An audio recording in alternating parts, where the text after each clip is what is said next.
नाज़रीन, बदीन में कश्मीर सां इज़हार यकजहती तौर डिप्टी कमिश्नर ऑफिस खां असिस्टेंट कमिश्नर मोहम्मद यूनस जी अॻवाणी में रैली कढी वई। उन हवाले सां ॾिसूं था वकार मल्हा जी ही रिपोर्ट।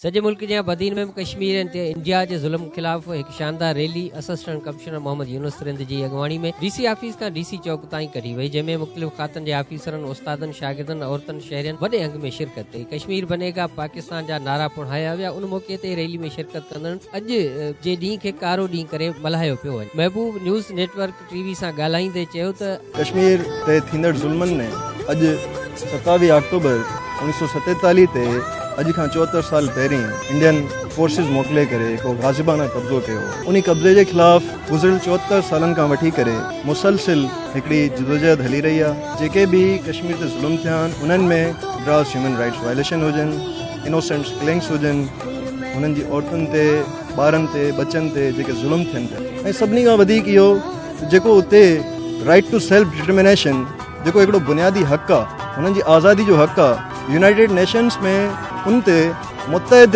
ऐं मुख़्तलिफ़ रिज़ोल्यूशंस आहिनि।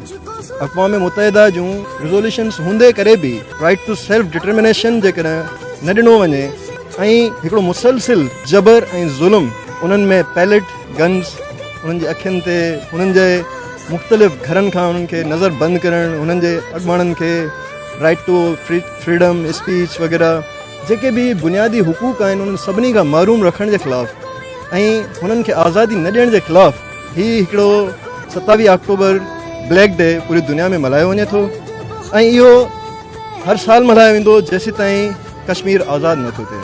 असां पाकिस्तानी अवाम ऐं पूरी दुनिया जी अवाम कश्मीरनि सां गॾु आहे।